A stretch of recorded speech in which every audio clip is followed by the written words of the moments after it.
আসসালামু আলাইকুম। সবাইকে স্বাগত জানাচ্ছি আমার দেশ টপ নিউজে। সঙ্গে আছি নাইমুল ইসলাম।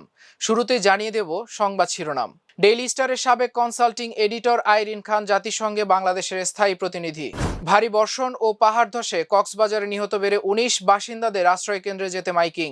লালমনিরহাটে তিস্তা, ধরলা, সানিয়া যানসহ সব নদ নদীর পানি বৃদ্ধি অব্যাহত। সরকারি টাকায় গাড়ি কেনা ও বিদেশ সফর বন্ধ, পরিপত্র জারি। শাপলা চত্বর হত্যাযজ্ঞের তদন্ত শেষ, হাসিনা সহ আসামি হচ্ছেন যারা। দর্শক শুনছিলেন শিরোনাম, এবার জানিয়ে দিচ্ছি বিস্তারিত।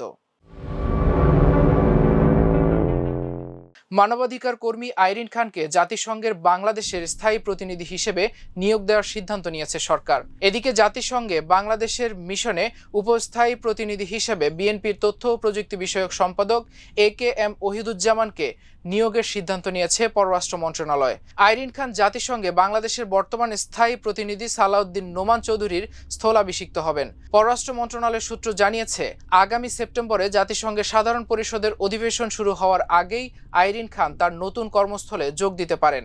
২০১০ সাল থেকে ২০১১ সাল পর্যন্ত ডেইলি স্টারের কনসাল্টিং এডিটর হিসেবে কাজ করেন আইরিন খান। তিনি ২০২০ সালের ১ আগস্ট থেকে জাতিসংঘের মত প্রকাশের স্বাধীনতা ও সুরক্ষা বিষয়ক বিশেষ র্যাপোর্টিয়ার হিসেবে দায়িত্ব পালন করেছেন। ১৯৯৩ সালে এই পদ চালু হওয়ার পর থেকেই প্রথম নারী হিসেবে তিনি এই দায়িত্ব পালন করেন। চট্টগ্রাম ও কক্সবাজারে টানা ভারী বর্ষণ ও পাহাড় ধসে ২১ জন নিহত হয়েছেন। কক্সবাজারের উখিয়ায় টানা ভারী বর্ষণে রোহিঙ্গা ক্যাম্পে পাহাড় ধসে ৭ শিক্ষার্থী সহ মোট ১৯ জনের মৃত্যু হয়েছে। এ ঘটনায় অন্তত ২৭ জন আহত হয়েছেন। নিহতের সংখ্যা আরও বাড়তে পারে বলে ধারণা করেছেন উদ্ধারকারীরা। বুধবার দুপুর ২টার দিকে উখিয়া ৫ নং রোহিঙ্গা ক্যাম্পের A3 ব্লকে এ দুর্ঘটনা ঘটে। দুপুরের দিকে ভারী বৃষ্টির মধ্যে হঠাৎ বিকট শব্দে পাহাড়ের বিশাল একটি অংশ ধসে পড়ে।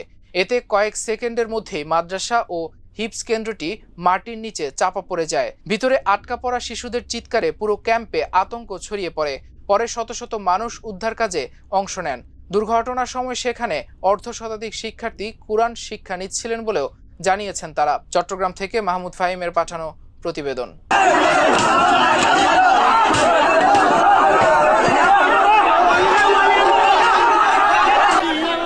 চট্টগ্রামে টানা বর্ষণের ভয়াবহ প্রভাব।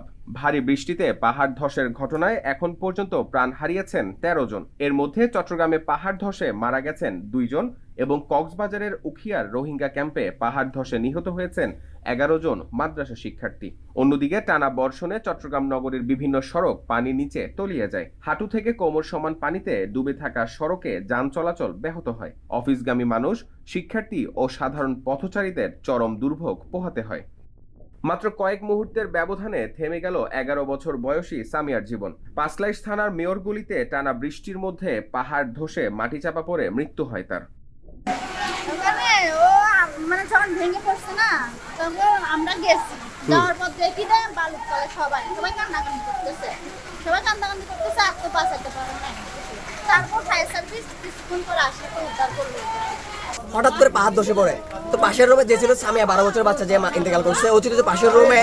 তো আমাদের দরজার মধ্যে অল্প করে ফাঁক ছিল। ফাঁক থাকার কারণে আমি, আমার আব্বু, আমার ছোট বোন আমরা বের হয়ে আসি। পাহাড় ধসের ঝুঁকি কমাতে প্রয়োজন জনসচেতনতা, এমন মন্তব্য করেন চট্টগ্রাম সিটি কর্পোরেশনের মেয়র ডাক্তার শাহাদাত হোসেন। কাজে যারা বসবাস করছে অবৈধভাবে, তাদেরকে আমরা রিকোয়েস্ট করব তারা যাতে একটা ঝুঁকিহীন জায়গায় তারা চলে আসে, এবং এখানেও যারা আছে আমরা তাদেরকে আমাদের আরবান ডিসপেন্সারি চট্টগ্রাম সিটি তাদেরকে নিয়ে যাচ্ছি। চট্টগ্রামের সীতাকুণ্ডের জঙ্গল সলিমপুরে ঘরের ওপর মাটি ধসে মোহাম্মদ আশরাফুল ইসলাম তানভীর নামে ১০ মাস বয়সী এক শিশুর মৃত্যু হয়েছে। বুধবার সকাল ১০টার দিকে জঙ্গল সলিমপুর ইউনিয়নের ১ নম্বর ওয়ার্ডে এই দুর্ঘটনা ঘটে। এদিকে কক্সবাজারের উখিয়ায় রোহিঙ্গা ক্যাম্পে পাহাড় ধসে ১১ জন মাদ্রাসা শিক্ষার্থীর মৃত্যু হয়েছে। এই ঘটনায় আরো বেশ কয়েকজন নিখোঁজ রয়েছে। বুধবার দুপুরে উখিয়ার ৫ নম্বর রোহিঙ্গা ক্যাম্পে এই দুর্ঘটনা ঘটে। আটকা পড়াদের উদ্ধারে কাজ করছে ফায়ার সার্ভিস। এদিকে টানা বর্ষণে নগরীর অনেক সড়ক ডুবে যায় হাঁটু থেকে কোমর সমান পানিতে। কোথাও রিকশা ঠেলে, কোথাও বাস থেকে নেমে হেঁটে গন্তব্যে যেতে হয়েছে সাধারণ মানুষকে। পানিতে বিকল হয়ে পড়ে অসংখ্য যানবাহন, সৃষ্টি হয় দীর্ঘ যানজট। অফিসগামী মানুষ, শিক্ষার্থী ও সাধারণ পথচারী সবার দিন কাটে চরম ভোগান্তিতে। সম্মিলিতভাবে কৌশলে কাজ করলে এই জলাবদ্ধতা নিরসন সম্ভব বলে মনে করেন স্থানীয় সংসদ সদস্য। আমরা সমন্বিতভাবে চট্টগ্রামের সিটি কর্পোরেশন, ওয়াসা, সিডিএ, বিডিবি সবাই যদি সমন্বিতভাবে আমরা একটি চিন্তার একটা কৌশলের মধ্যে নিজেদেরকে রেখে কাজগুলো শুরু করি, যেটা শুরু হয়ে গেছে মাননীয় প্রধানমন্ত্রী জনাব তারেক রহমানের নেতৃত্বে, সেই কাজটি যদি চলমান থাকে এবং এই আন্তরিকতা, দেশপ্রেম, এখানে কিছু বিষয় আছে যে আমাদের নেমে পড়তে হবে কাজে। একদিনের টানা বর্ষণেই চট্টগ্রামে প্রাণ হারিয়েছে 13 জন। অন্যদিকে পানিতে ডুবে জনজীবন কার্যত অচল হয়ে পড়েছে। যতক্ষণ না বৃষ্টি কমছে ততক্ষণ পাহাড় ধস ও জলাবদ্ধতা দুই শঙ্কাই থেকে যাচ্ছে নগরবাসীর জন্য। মাহমুদ ফাহিম, আমার দেশ, চট্টগ্রাম। ভারী বৃষ্টি আর ভারতের উজান থেকে নেমে আসা পাহাড়ি ঢলে লালমনিরহাটে তিস্তা, ধরলা, সানিয়াজান সহ ছোট বড় 16টি নদ নদীর পানি বৃদ্ধি অব্যাহত রয়েছে। তবে নদীগুলোর পানি এখনো বিপদ সীমার নিচ দিয়ে প্রবাহিত হচ্ছে, যে কোনো সময় বিপদ সীমা অতিক্রম করতে পারে বলে আশঙ্কা করা হচ্ছে। লালমনিরহাট থেকে আমাদের প্রতিনিধি হাসানুল আজিজ জানান, উজানে ভারতে কয়েকদিন ধরে ভারী বৃষ্টিপাতের কারণে তিস্তা সহ সব ছোট বড় সব নদীতে পানি প্রবাহ বৃদ্ধি পাচ্ছে। এদিকে বন্যা নিয়ন্ত্রণ বাঁধ সহ নদী তীরবর্তী এলাকায় উঁচু রাস্তাগুলোর চরম ঝুঁকির মধ্যে পড়েছে।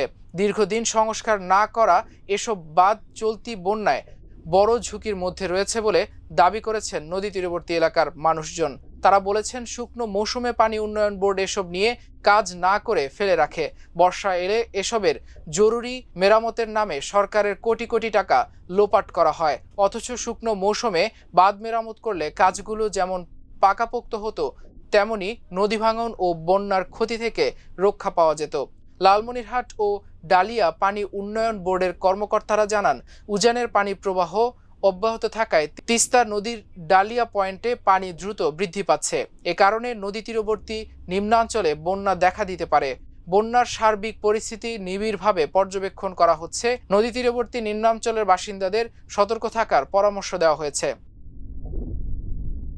চলতি 2026-27 অর্থবছরে উন্নয়ন ও পরিচালন বাজেটের আওতায় সব ধরনের মোটরযান, জলযান ও আকাশযান কেনা বন্ধ রাখার নির্দেশ দিয়েছে সরকার। একই সঙ্গে সরকারি কর্মকর্তাদের বিদেশ ভ্রমণ এবং সুদমুক্ত বিশেষ ঋণ সুবিধায় গাড়ি কেনাও স্থগিত করা হয়েছে।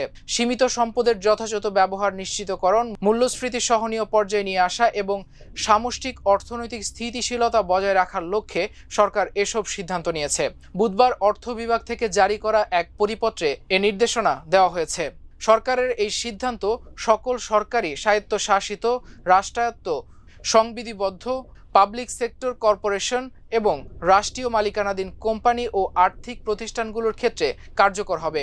ব্যয় সংকোচনে আরও কঠোর অবস্থানে যাচ্ছে সরকার। চলতি 2026-27 অর্থ বছরে উন্নয়ন ও পরিচালন বাজেটের আওতায় সব ধরনের মোটরযান, জলযান ও আকাশযান কেনা স্থগিত করা হয়েছে।